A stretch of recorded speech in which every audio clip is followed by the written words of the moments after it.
Here we are. Crossover episode. That's how I'm starting it. Kyle's looking around. What? Yeah, guys, welcome to this mashup episode of the Expansion Buddies and the Get Back Guys. Woo. Yes. Buddies. Get it? The Get Back Buddies this episode. I like it. Yes. History in the making. Yeah, here we are. We're all here. Is there any structure when you do a crossover? No, it makes no sense when you do a crossover. We film Get Back Guys. We film audio and video, but you guys only do audio, correct? For the time being. Someday we're hoping to do video as well, but for the time being, we're just audio.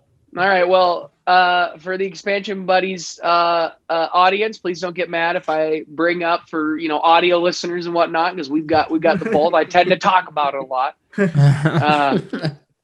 But yeah, so Jared came to me with the idea and said, "What if we do a little crossover?" And I texted Kyle. Kyle's like, "He already asked me." I was like, "What?" I did. I brought it up to Kyle first, actually. Yeah, we were in the midst of Seahawk talk. He and I are both fans, and he just brought it up to me. So, but I'll still have the bragging rights that he came to me first. I don't like it when I have two people that I met and then brought together, then do things without me. It's not allowed. That's a crossover on itself. Yeah. that is. So off air, we were all talking before we do Super Bowl predictions and thoughts that we touch quickly on this Jared Goff stuff. Jared Goff's a Lion. What? Jared Goff Thank is God. goofing in Detroit. Afraid I to love get that. off his goofs. It's funny that you call it the Jared Goff stuff because I think of it as the Matt Stafford stuff. Yeah, that's way better than It's the true. Jared Goff It's way stuff. more interesting. It very much is, but I just like saying Goff goofed. It's my favorite saying in all sports. He's gonna goof over in Detroit too. I was going to say, with the Lions, you might be saying that a lot, I think. So does anyone want to start off on their overall thoughts on the trade? Expansion Buddies, Get Back Guys, who's taking taking it first? I'll kick us off here, since I'm a Jared and I can speak for another Jared. That how that Enlighten works? us. That's how it works. That's how it's gonna work. Fair enough.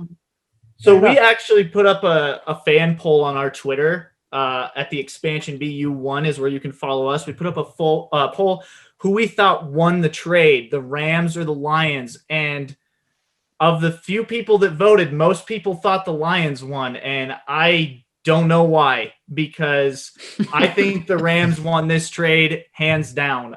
I've seen what Jared Goff can and can't do because I've played him twice a year for the last few years. He's all right, but he's nothing special. I think talent-wise, if we're just talking the two quarterbacks that swapped places, the Rams won on that alone. I mean, Matt Stafford, I think, just needed a team around him. And I think now that he's got one, we're really going to see what the guy's made of and see what maybe we didn't see in Detroit and what the Lions wasted. But that's just kind of my 2 cents on it. Well, should we go over real quick on like what happened with the trade anyway? Yeah, Kyle, with the news. In case if there is anyone out there that is suddenly like, what? How did this happen? Jared Goff was traded for Matthew Stafford. What? How did I miss that? What's pretty going much on pretty much the Rams set away 2 first-round picks and a third-round pick in exchange, and Goff as well on top of that, in exchange only for Matt Stafford. So maybe the fans that did the poll were thinking about like the Lions and their long-term future because they're in rebuilding mode, picks, yeah. while the Rams, they are in win-now mode. Like I think they could have had a really good chance of getting to the Super Bowl if not for Jared Goff and his limitations.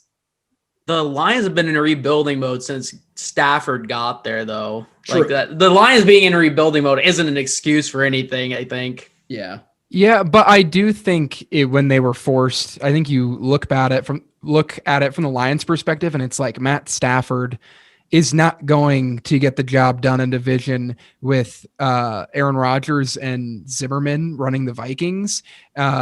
Just with what they've done, they've had him for 12 years. They've never won a playoff game. It makes sense that they would want to ship him out with a new regime. I think they did get a good haul back for it because they're not going to be competing for the next few years. And I think they see the writing on the wall that maybe Aaron's only got a couple more years. And if they can draft a guy in a couple years to overtake for Jared Goff, I think they did good. But I also think the Rams won the trade. I think as a Packers fan who has watched Matt Stafford for a little over a decade, he is one of the most underrated quarterbacks in the league, I think. And the biggest thing that I think people don't talk about is he has never had a play action game ever in Detroit. There's this crazy stat that they, over his tenure, he's had 12 games or 16 games total with a rusher over 100 yards. So once per year, they have a game where a rusher goes over 100 yards. That's horrific. Yeah. Especially when you look at, when it's not like it's been all aired out, throughout his entire career. It's not like it's Patty Mahomes. So I think that'll be huge for him and his success. And I think the Rams, it's a risky move, obviously, and I know a lot of people are just nervous about giving away 2 first-round picks, but we saw another team give away 2 first-round picks for a box safety, and they ended up not making it to as far in the playoffs. And I think just because Matt Stafford isn't that top-tier quarterback that people are kind of overreacting, he's not, Deshaun Watson, he's not Patty Mahomes, he's not Russell Wilson, Aaron Rodgers, but I think he is more valuable than a player who is, elite at a lesser important position. And so I think giving up that is totally warranted. And I think they have a chance to probably be the best team in that division next year, in a granted very tough division. I don't think the Lions in the last decade have been rebuilding. I think they've just been the building with scaffolding around it for 10 years. They're not starting over and they're not going on. They're just kind of there. It's a project that's been always on indefinite hiatus. Yeah. And I think sometimes, as I'm probably, I'm learning harshly and probably going to keep learning in Philly, sometimes divorce is what you need and a fresh start is what you need. And I think Matt Stafford needs a fresh start. I think Jared Goff apparently needs a fresh start. You hear nothing but Goff's this great guy. He's so great in the locker room. And all of a sudden it's like, we want a new quarterback. We've always wanted a new quarterback. Forget this first round talent. I do think the Lions are in decent position. They've got players I like. I like Goff. I think Goff is, he's never been super injured. He's never had like it's not like Jimmy G, feels like he's missing so many games where, he's there. He's durable. He's a good quarterback. He's going to have some good players around him. So I think they're saying, hey, he might be the guy. If not, we've got a bunch of new first round picks. We can go get the guy in a couple of years and try to build a team around him. And then the Rams are going to get a really good vet to put with one of the best creative minds. I think they both won, but the edge goes to the Rams because they're in win now and they're looking amazing. Their quarterback's figured out. They seem to have pretty good running backs again. Their wide receiving core is awesome. They got a great D lineman and a great safety or corner with Ramsey. So they're looking good. It's still an incredibly competitive division over there. So I like it. I like trade. Their free agency is going to be a bit interesting. It's possible that they could lose out on a couple of players, not like well-known names, but just underrated guys that really helped build the mold of this current Rams team, especially on the defensive side. But we said that last year too, and they got better, So I think that the Rams are just always in win now mode, and they're always okay taking risks and trading away like first round picks because they know that they have the confidence in like their drafting organization to where they can find gems in later rounds that can, become full-time starters and give a number 1 overall defense and a pretty good offense. So they're just a really well-run organization that's not afraid to take risk. And I think this probably was a good way to do it. Like, I do feel like Goff was like the one thing that was holding them back at this point. And I think Stafford could be like that good upgrade at the position. And one reason I think a lot of people think the Rams have lost this trade is because I think if you judge this trade on isolation, it's really solid for them.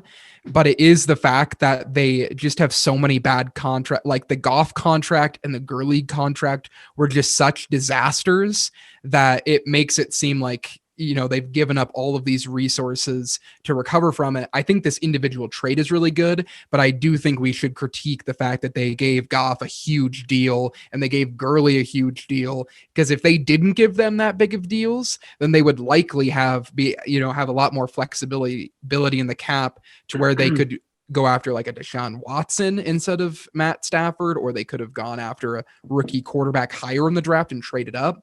I still liked the Stafford move for them because your defense is always going to be good when you have a great cornerback and probably the best defensive player of all time rushing the passer. But yeah, and the Lions too, they're going to lose Kenny Galladay, so Goff is going to have like nothing. Marvin Jones is getting old. They've got no receivers. Their line's not very good. They're gonna be bad. I like Galladay. Now, and He's gone. He's a Kenny Galladay's a free agent. He'll be a free agent. Come He's to away. Philly! Staying. Yeah. No, I completely agree with you. It's going to be really interesting to see what Goff does with virtually nothing in Detroit, because I think of just the games watching him play Seattle this last year, and there were so many plays where guys like Cooper Kupp made him look better than he was. I mean, if it wasn't for Cooper Kupp, I can count on my hand at least 4 third downs, crucial ones in those games that they don't get, and it could have changed the game. So, I think it's Goff's true colors, so to speak, are really going to show in Detroit. And who knows, maybe he just did need a change of scenery, but he's going to need a lot of help. And I just don't see that happening with the Lions. Before we go to Super Bowl, can we just say shout out to Matt Stafford going right to the front office and saying, look, I'll go anywhere, but I'm not going to New England. Love it. I am not reuniting. What a pure stud. He doesn't want to see his old coach. No, I think it's more than that. I think he just is like, dude, their roster stinks. Bill's not worth it. Brady shipped. I don't want to have fun. I want to have fun while I play. Yeah, he played in budget New England for so long. He knows basically what he'd be getting. Yeah. True. So should we do Super Bowl? I think so. I think of course. I want to in. know where the man who's got his boys in the Super Bowl is feeling. I'm sure he's pumped. The I am Buccaneers pumped. fan. Yeah, I am one of like 5, I think, Buccaneers fans like in the world. I don't know. Their fan base seemed to get a lot bigger when Brady showed up all of a sudden. You got the Patriots fans. Jump right into it, huh? You're really. I noticed you. You never responded to my response to you on Twitter. Excuse me. You were. Yeah. I was busy. Oh shoot! I just spilled my drink. Whoops. Oh yeah, you're busy. I know you're a teacher. Some of us are busy educating the youth, not slacking. Oh yeah. I noticed you were on here way before 6. I mean, I didn't get out of the school till 6, so just ooh. Maybe some of us are educating outside of the 9 to 5, and not that we teach. Is the trash talking about football or about teaching? It's about teaching. Okay, real personal with it. All right. I'm sure you're pumped though.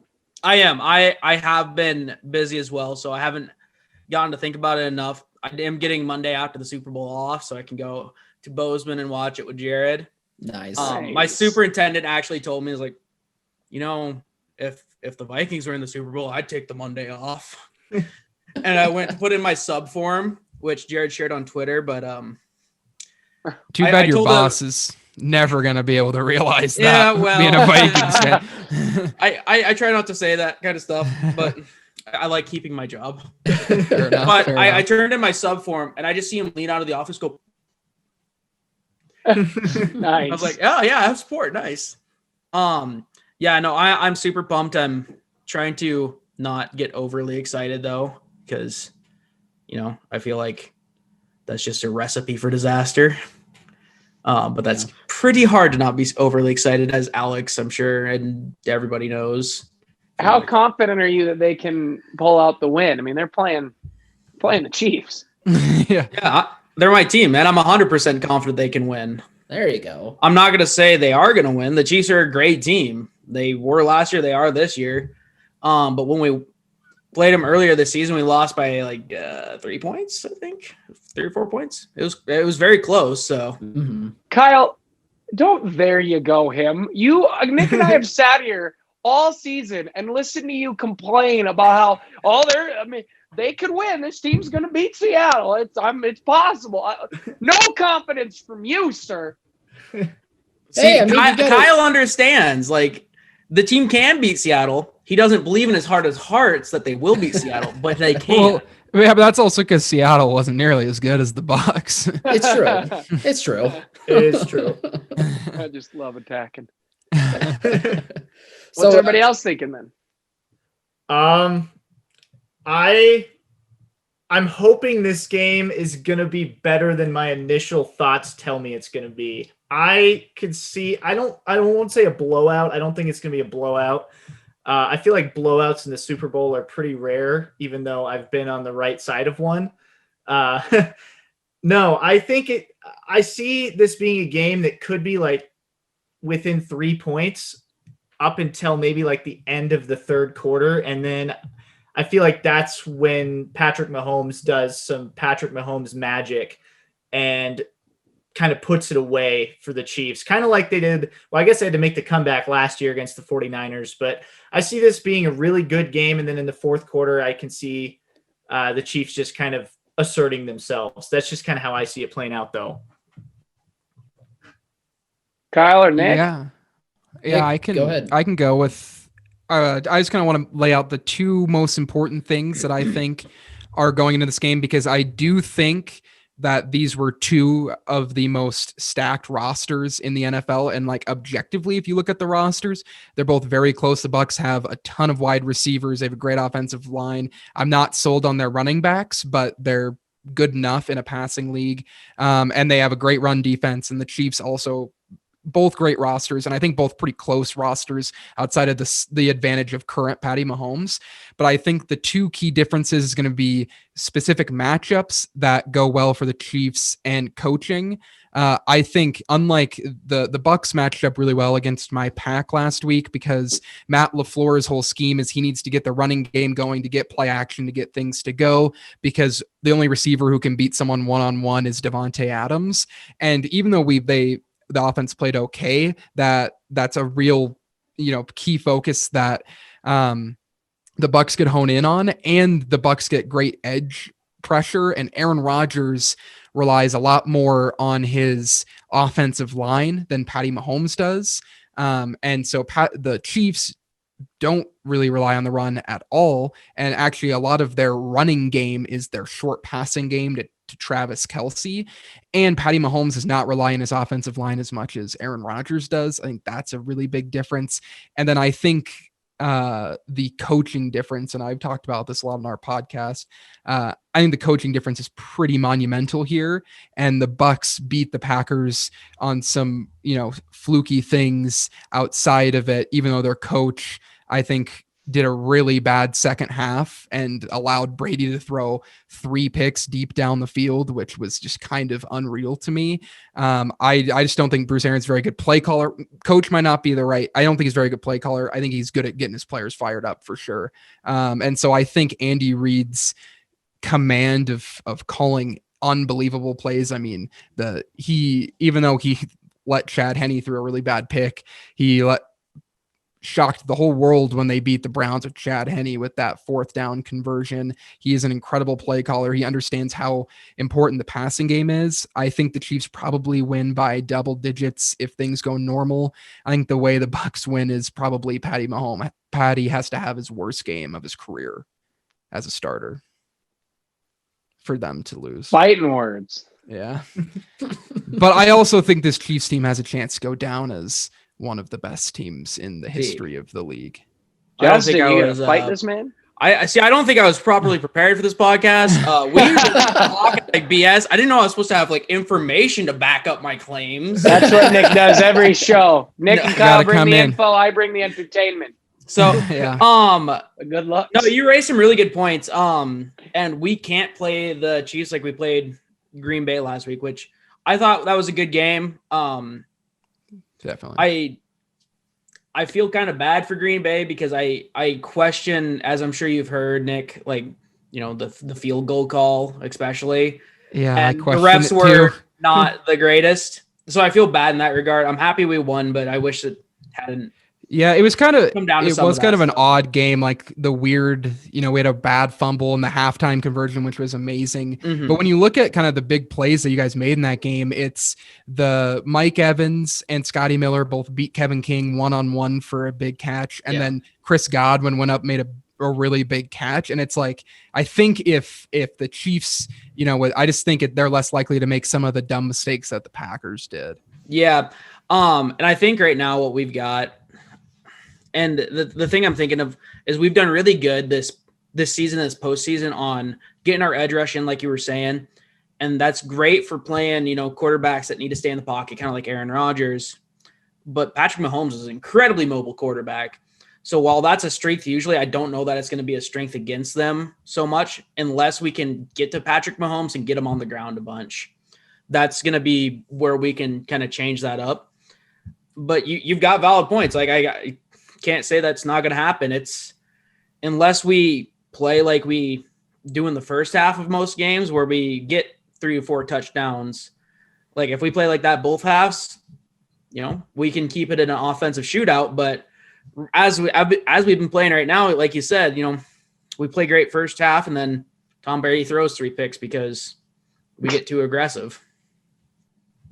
You mentioning about the edge rushers possibly taking down Patrick Mahomes makes me wonder about the left tackle situation of the Chiefs, because I believe Eric Fisher is going to be out this game. I can't recall his injury, but I believe he still is going to be out, unfortunately. So after seeing what your edge rushers did, Justin, with Aaron Rodgers and the backup tackles that they had to deal with, I almost wonder if, despite Patrick's mobility, if there's going to be a way to where they can kind of expose that O-line and that side to a degree. And that could really be something that I guess that could be, no pun intended, the edge for you guys to be able to win this game.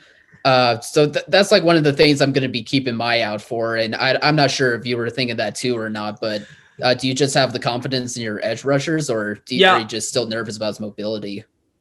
I am nervous about the mobility, but I am confident in our edge rushers. We've got, the same, that same D line that we had last year. So they've had now 2 years to play together, get to know each other. Yeah. And we do have Vita Vea back now, which he went out early and he is such an incredible, player that we got. He's an incredible defensive talent.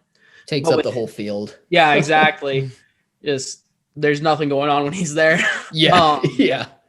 But, our defense has just gotten so much better with, like our draft picks like Vita Vea and Devin White, and then coupled with our, our free agent signings of Shaquille Barrett, who I think Denver's just a fool for letting go last year. I think they made a huge mistake letting him go. Yeah. Shaquille Barrett, now that he's finally healthy enough to play, I'm blanking on names. JPP? Yeah, JPP, thank you. Yeah, no problem. Sue, yeah, and Sue's been playing some of the, some of the greatest football of his career right now, I think. Nice. But yeah. I'm just naming players, I feel like now. Well, I mean, it's just, that D line has what it takes. It's just, how long it's our cornerbacks that are the issue right now, but yeah. And Patty, if he has enough time, like, he could be able to unleash and take advantage of those corners. So you really just have to make sure, especially on the left side of their old line, to take advantage of it. And I think that could really be what sways the game, but I still kind of lean with the Chiefs personally. Yeah, I didn't figure that there was going to be anybody besides me really leaning the Bucs coming into this. Yeah. Alex open hostility, and I apologize earlier, Alex. I shouldn't have been making fun of you. I think you should have been more cruel. Yeah. More cruel. Oh, I see.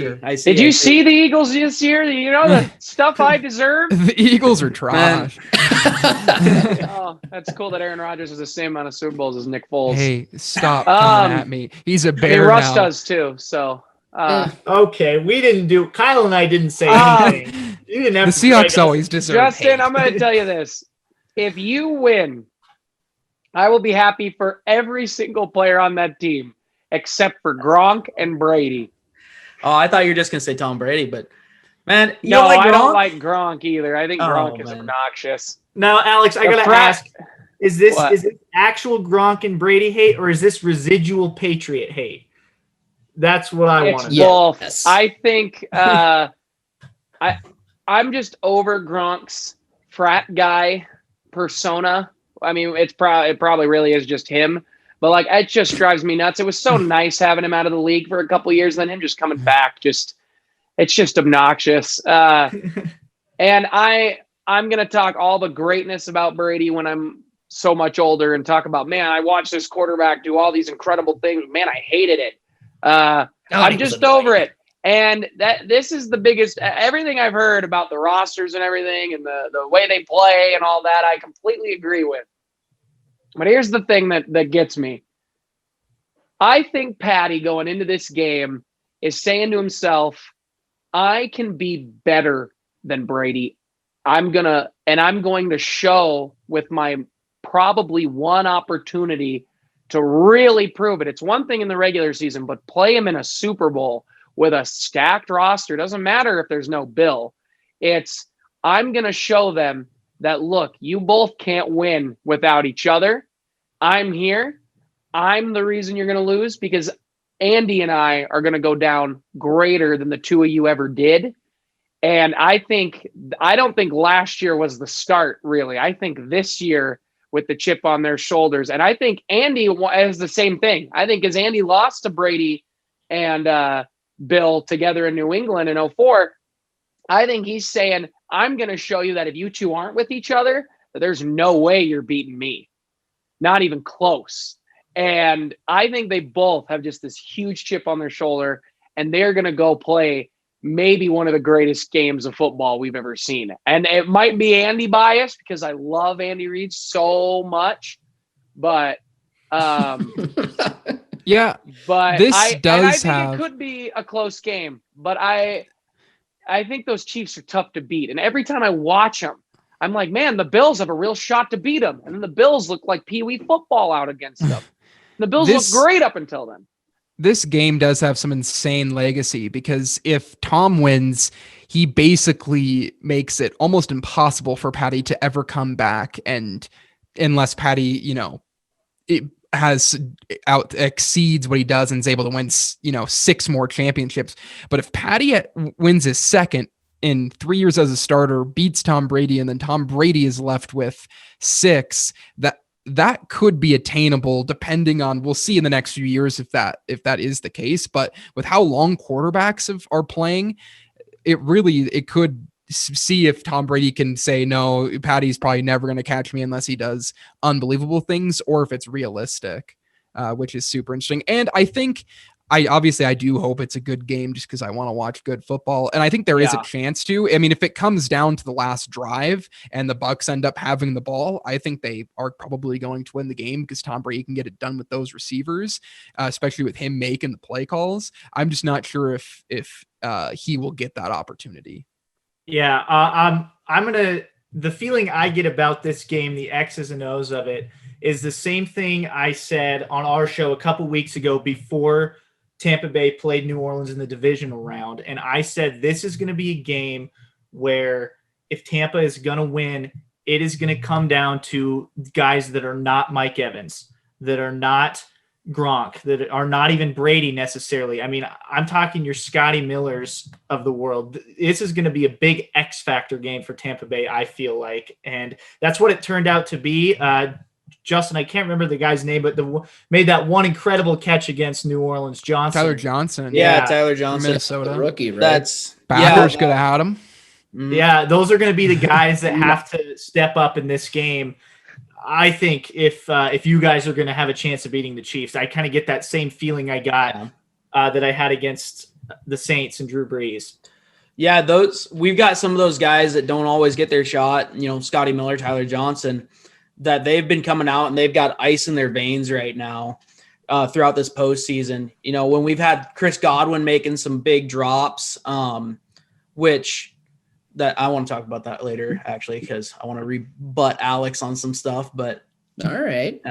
But with some of our kind of star players that have had, you know, some drops or maybe aren't gelling quite like we thought they might over this year, you know, those guys have been coming up clutch. And I agree. That's, you know, that's something that you can't always game plan for is those backups or those guys that don't get the starts.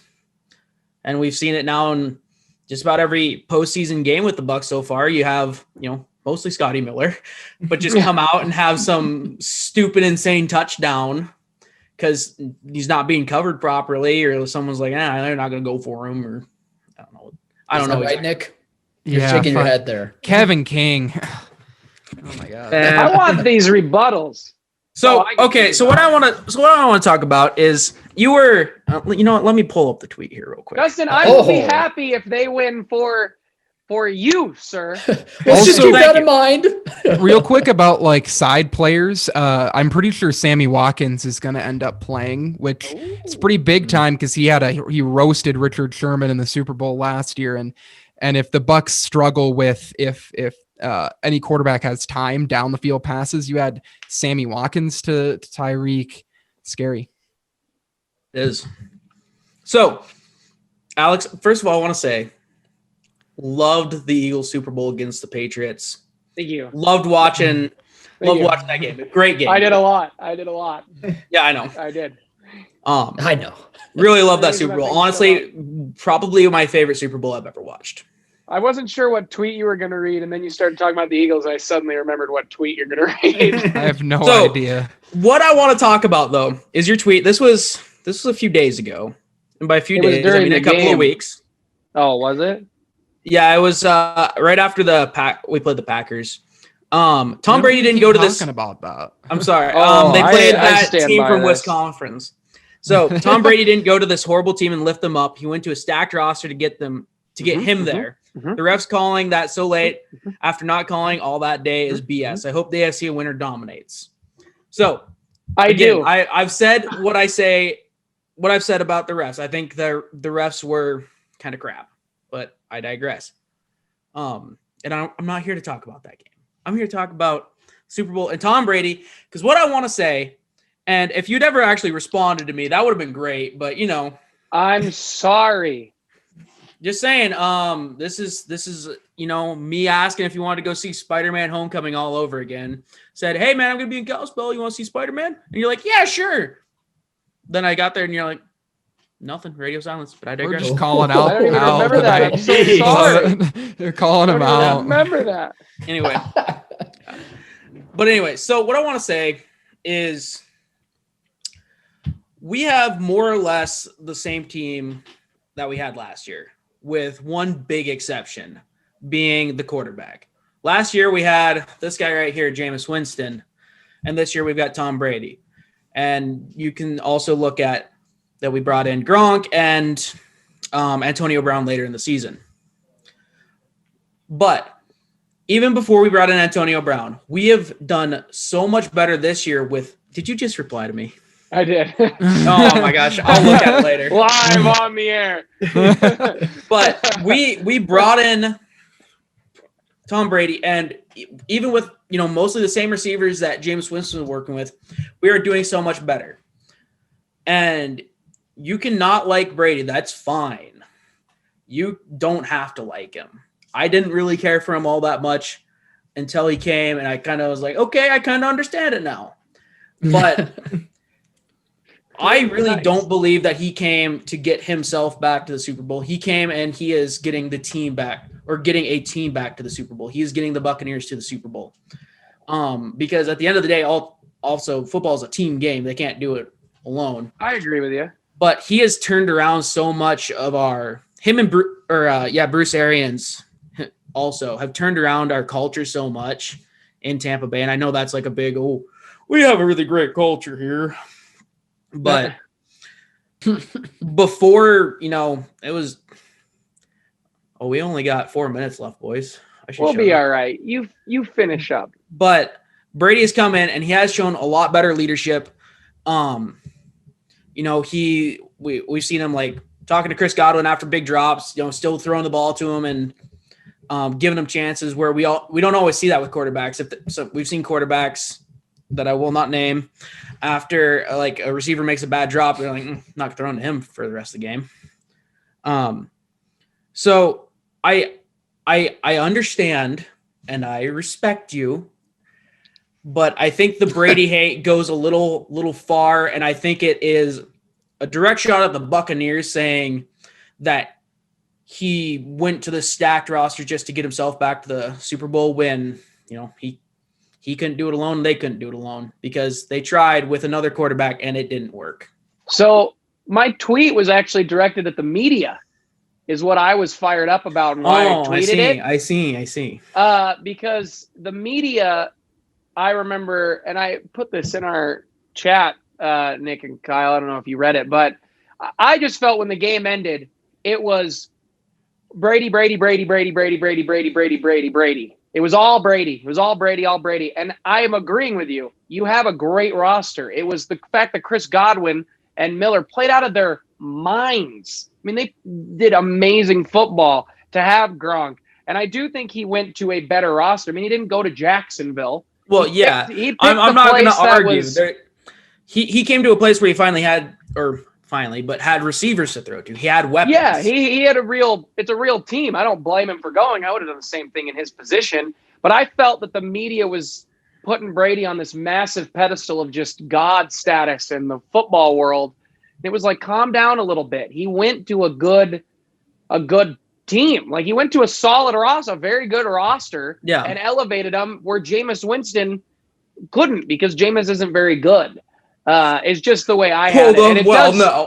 It does read fiery, but I was pretty upset at the ref calls just in general. It didn't really matter who won. It was a ref thing for me. How I view it is like Tom Brady, I think, did help turn the culture around, and just his like kind of winning attitude. Obviously, just like what was said earlier today about Danny Amendola, the Patriot way is not the Patriot way. It's the Tom Brady way, and that's what it is. But also, I do think that the game, Tom Brady wasn't the reason you guys beat the Packers, because he did throw 3 bad picks, and Bruce Arians, I think his play calling was a big part of it. So in that individual game, but you don't get to that game without Tom Brady's leadership beforehand. Justin, I'm sorry I hurt you. And I feel a deep regret. And I will cry over this. Justin's like, do you though? Now I want the Bucks. I'm sorry, I don't.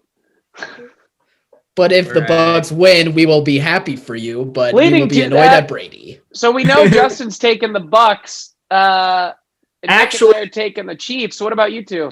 So actually, Justin, at least last week, refused to make an official prediction because he doesn't want to anger the football gods.